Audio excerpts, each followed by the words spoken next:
Russia overnight launched its long-anticipated attack on Ukraine. Residents are waking up to scenes like this. The Russian onslaught unrelenting. No one and nowhere appears to be safe. We woke up on the 24th of February. My husband woke me up and he said it started, and I couldn't understand what started. I was sleeping, I couldn't understand what happened, and he said they bombed our small airport, and they bombed train station or something like that.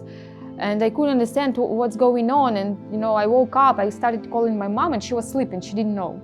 It is a full-scale attack, forcing Ukrainians to decide whether to flee or to fight. But what to do? Run away, stay, what will happen? You don't know what to do. If I am 20 years old and I don't have children, I would probably stay and be a volunteer, help army somehow, maybe cook for our military guys. Yes, because some young girls do that. But I'm responsible for children. I should protect them. This is my first task as a mother. I don't want them to be afraid. I don't want them to see how people die. This is trauma for the whole life. And so my task is to protect them.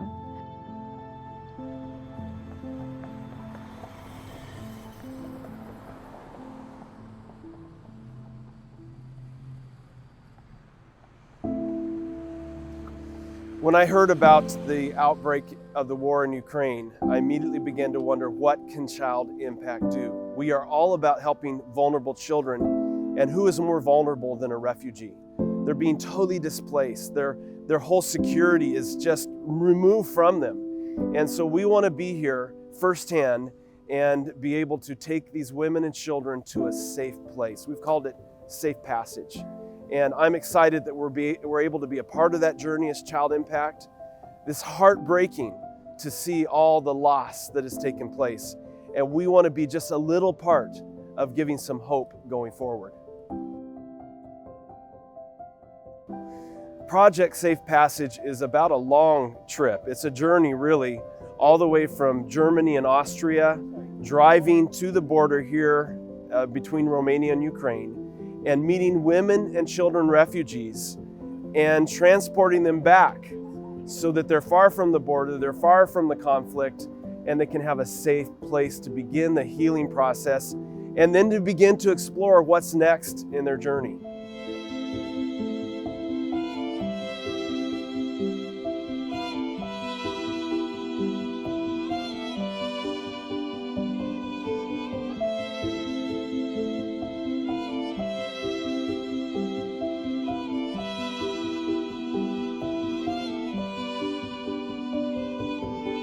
They will be met there, greeted with love and warmth, and they'll have a bed to sleep in, they'll have clothing if they need it, food, and all of their needs will be taken care of.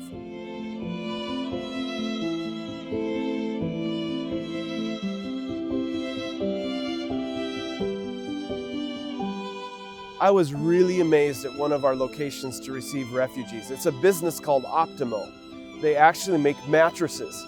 And what they did is they transformed their showroom into a receiving shelter for refugees. All of them will have new mattresses and sheets and bedding. It's amazing the welcome that they'll receive by a mattress company and the individuals who run it. Optimo is a producer for mattresses and frames, which you can lie under the mattress, and we are calling them sleep systems because they're working together. That's the most important thing, that we can sleep healthy.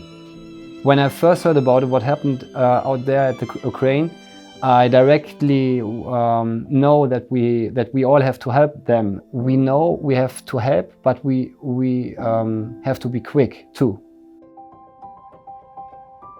So there was no plan in the beginning. It was just going on. There was a bus. A bus needed to go there. One of the bus owners said, well, I want to be this bus to be helpful. So let's stuff it full with things they would need in the Ukraine. And let's go there at the border from Romania to Ukraine. Let's cross even there. And from one bus, there were going to be 3 buses in about 2 days. he bought another bus so that they can bring all the stuff people spend over there in Germany. I mean, people from the church, people outside the church, everyone was just bringing things, so they wanted to help. So it is like a spark somewhere in the room, and it exploded, so to speak, and many people helped. When the idea came up, well, if the buses are going there, well, why should they go back empty? So let's take refugees from there. And then this was a totally new ball games suddenly. Well, refugees, that would mean we need to have places where they can stay for a night.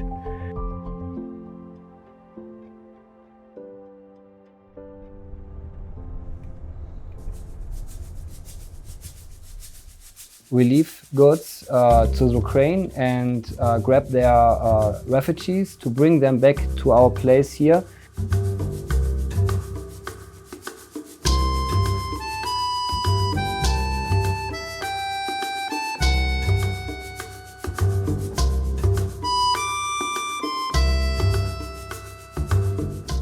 At our showroom there is now a welcome center for refugees, and we organized it that people are able to find a home to stay there, or to get the support which they need to reach the places where they want to go. So most of them have a plan and want to reach a special place, and then we bring them to the train station, to the bus station, or whatever. We also brought them by car to some places.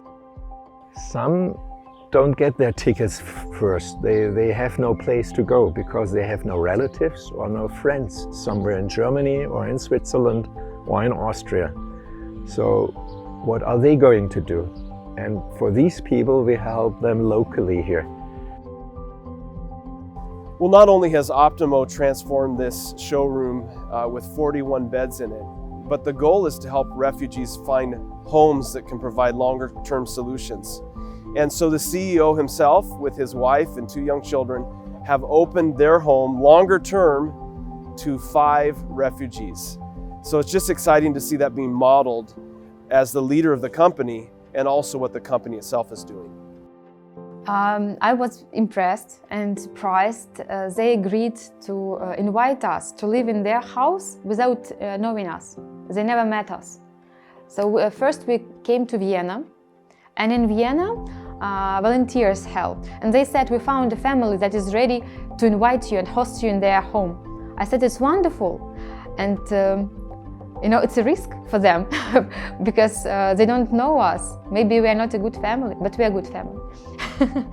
So we were surprised because of their generosity, of their hospitality, and how welcoming and warm and helpful they're helping us.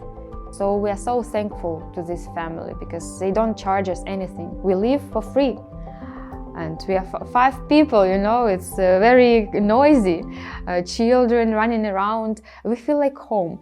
Believe me or not, I don't visit even my relatives. I don't spend more than 2 weeks. I start feeling uncomfortable that people are tired of us and the children are really loud. But with this family, I feel like they're my friends. Like I knew them before, but I never met them before. We have a few church members who help these Ukrainian refugees even more. They invite them to their homes. I know of 2 families who hosted now 2 different families from the Ukraine in their own family. So they open up their house, they eat with them, they bring them to school.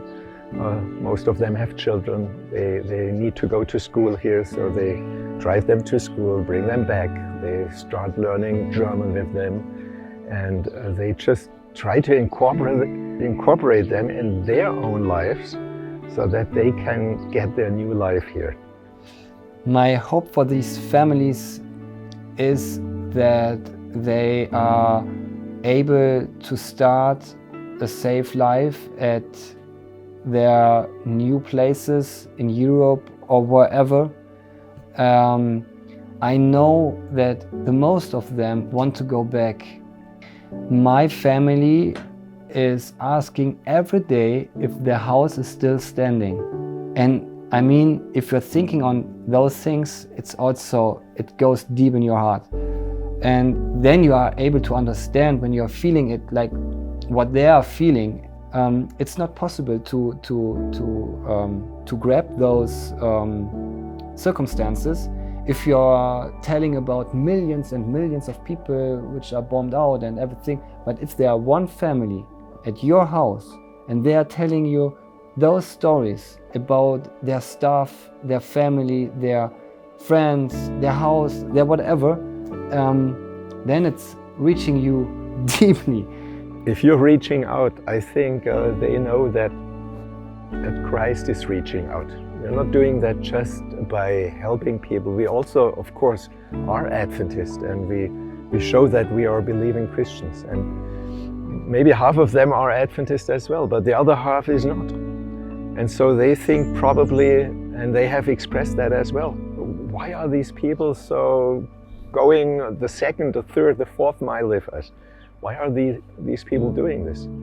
And we can actually really witness through our work, but also through our words. And I think this really makes a whole lot of difference for these people. I cannot enjoy my plate full of food, and my brother next to me has nothing to eat. He has not chosen this situation, nor have we. But we have to face the present situation and give our best. My father, who has been a refugee too, has always told us kids, if somebody needs help, don't ask him how he came into his situation, but help. I want to say thank you. And I decided, together with my husband, when everything is okay, we return home, we will give back this kindness to other people who are in need. We can share what we have at home, and we will spread this kindness and give food and things and how we were helped. We will do the same for other people.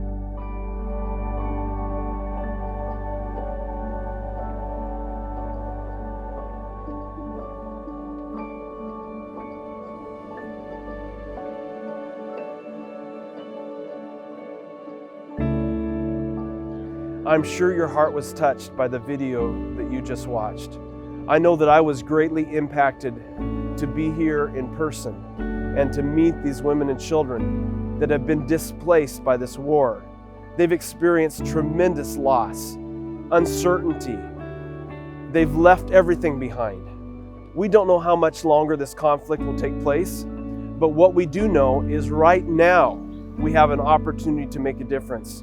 We can make a difference for these vulnerable women and children as they cross this border. We can give them safe passage. We can give them hope. We can give them a welcome. Right now, we know we can make a difference. I want to encourage you to support our Operation Safe Passage. You can do that by going to childimpact.org/Ukraine, or you can call 423-910-0667. You are making a difference. Thank you, and may God bless.